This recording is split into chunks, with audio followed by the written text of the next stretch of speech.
Hello दोस्तों, स्वागत है आपका एक बार फिर मेरे यूट्यूब चैनल यू स्टडी में। मैं आपके लिए लेकर आया हूँ कुछ इम्पोर्टेंट जीके के क्वेश्चन। चलो स्टार्ट करते हैं। भारत में आंग्ल फ्रेंच शत्रुता में निम्नलिखित में से कौन सी लड़ाई निर्णायक सिद्ध हुई? बैंडेजबास का युद्ध, असाई की लड़ाई, चिलियावाला की लड़ाई, सेरिंगटन की लड़ाई। चलिए दोस्तों, इसका आंसर जानते हैं। इसका आंसर है बैंडेजबास की लड़ाई।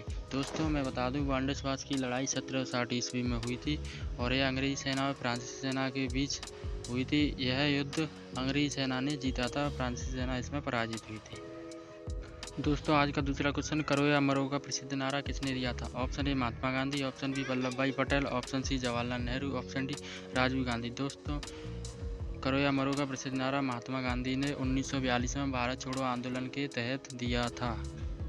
दोस्तों आज का तीसरा क्वेश्चन, अंग्रेज़ों ने भारत में अपनी पहली फैक्ट्री कहाँ स्थापित की थी? चलिए दोस्तों इसका आंसर जानते हैं। इसका आंसर है सूरत। अंग्रेज़ों ने भारत में अपनी पहली फैक्ट्री सूरत में स्थापित की थी। यह अंग्रेजी ईस्ट इंडिया कंपनी के नाम से जानी गई। यह फैक्ट्री 1600 ईस्वी में अंग्रेज़ों ने स्थापित की थी। दोस्तों आज का क्वेश्चन नंबर 4, निम्नलिखित में से किस वर्ष में 26 जनवरी का दिन स्वतंत्रता दिवस के रूप में मनाया गया था? Option A 1930, option B 1929, option C 1942, option D 1946। चलिए दोस्तों इसका आंसर जानते हैं। इसका आंसर है 1930। 26 जनवरी का दिन स्वतंत्रता दिवस के रूप में 1930 सन 1930 को मनाया गया था। दोस्तों आज का क्वेश्चन नंबर 5, बंगाल में राजस्व का इस्तेमारी बंदोबस्त स्थायी बंदोबस्त किसने लागू किया था? Option A William Bentinck, option B lord Curzon, option C lord Dalhousie, option D lord Cornwallis. चलो दोस्तों इसका आंसर जानते हैं। इसका आंसर है लॉर्ड कॉर्नवालिस। बंगाल में राजस्व इस्तेमारी बंदोबस्त लॉर्ड कॉर्नवालिस ने लागू की थी। दोस्तों आज का क्वेश्चन नंबर 6, यह किसने कहा था? इस समय मध्य रात्रि होते ही जब संसार सो रहा है, भारत जीवन तथा स्वतंत्रता के लिए जाग उठा है।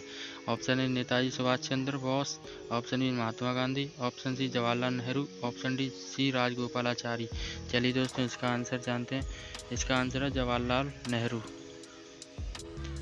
दोस्तों आज का क्वेश्चन नंबर 7, भारत में अंग्रेजी का पहला समाचार पत्र किसने शुरू किया था?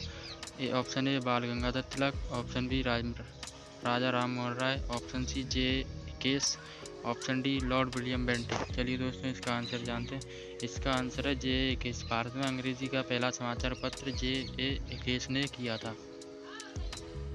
दोस्तों आज का क्वेश्चन नंबर 8, किस गवर्नर जनरल के काल में पंजाब का ब्रिटिश साम्राज्य में मिलाया गया था? Option A Lord Bentinck, option B Lord Dalhousie, option C Lord Cornwallis, option D Lord Canning. चलिए दोस्तों इसका आंसर जानते हैं। इसका आंसर है Lord Dalhousie. Lord Dalhousie governor general के काल में पंजाब को ब्रिटिश साम्राज्य में मिलाया गया था। दोस्तों आज का क्वेश्चन नंबर 9, निम्नलिखित में से किसको डेजर्ट फॉक्स कहा जाता है? Option A lord Wavell, option B general Eisenhower, option C general Rommel, option D general MacArthur. चलिए दोस्तों इसका आंसर जानते हैं। इसका आंसर है जनरल रोमेल। जनरल रोमेल को डेजर्ट फॉक्स भी कहा जाता है। दोस्तों आज का क्वेश्चन नंबर 10, मदुरई तक सफलतापूर्वक बढ़ने वाला दिल्ली का जनरल कौन था? Option A Khizr Khan, option B Mohammad Ghori, option C Malik Kafur, option D Mohammad bin Tughlaq. चलिए दोस्तों इसका आंसर जानते हैं। इसका आंसर है मलिक कफूर। मदुरई तक सफलतापूर्वक बढ़ने वाला दिल्ली का जनरल मलिक काफूर था। दोस्तों आज का क्वेश्चन नंबर 11, भारत सरकार अधिनियम 1919 को एक और नाम से भी जाना जाता है, वह नाम कौन सा है? ऑप्शन ए पार्लियामेंट सुधार, ऑप्शन बी मॉन्टेग्यू चेम्सफोर्ड सुधार, option C regulating act, option D Pitt's act India act. चलिए दोस्तों इसका आंसर जानते हैं। इसका आंसर है मॉन्टेग्यू चेम्सफोर्ड सुधार। भारत सरकार अधिनियम 1919 को मॉन्टेग्यू चेम्सफोर्ड सुधार के नाम से भी जाना जाता है।